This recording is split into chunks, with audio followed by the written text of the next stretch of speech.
En aquest segon vídeo explicarem la legalitat espanyola versus la legitimitat catalana en el procés. Què és el procés?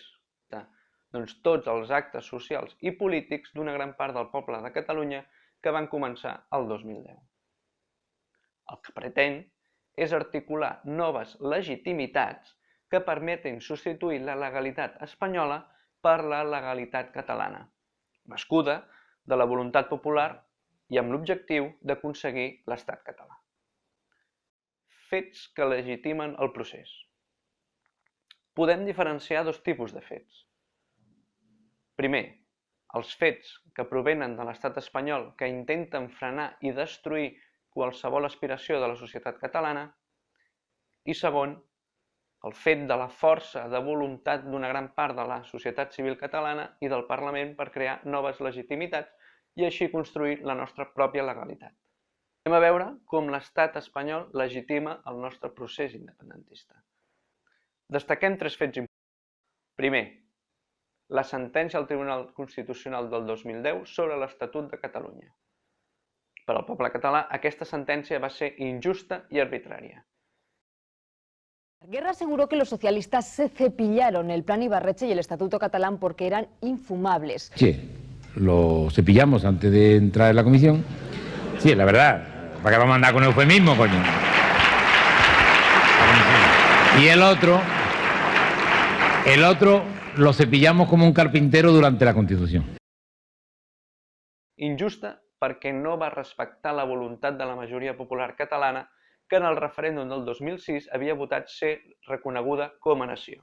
Acatar no vol dir renunciar.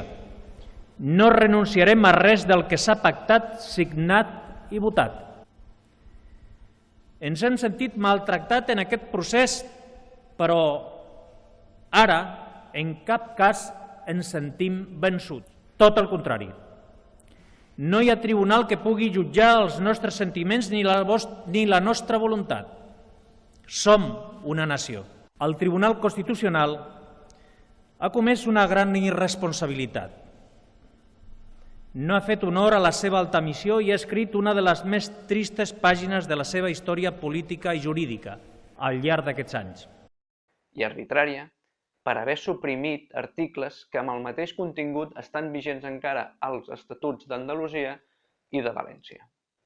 Davant d'aquesta sentència del Tribunal Constitucional, una gran part del poble català ha perdut la confiança en l'estat espanyol. No s'hi veu representada.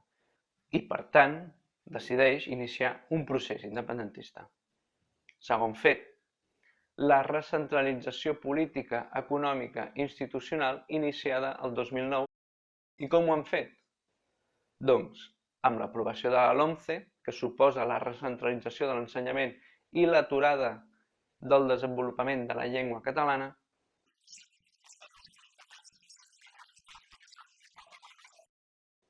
amb la llei d'acció exterior, que és humiliant per a la Generalitat, que evita que aquesta pugui fer delegacions exteriors i obliga a demanar permís per fer viatges a l'estranger.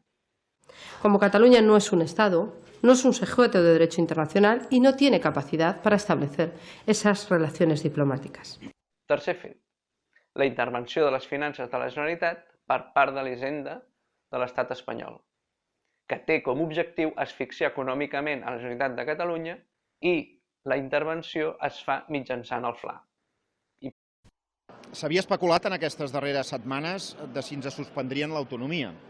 I alguns savis, i ja m'entenen la ironia, deien que no la suspendran l'autonomia. Doncs ahir la varen suspendre com a mínim l'autonomia financera. Han suspès l'autonomia financera. I per explicar el FLA cal un vídeo a part.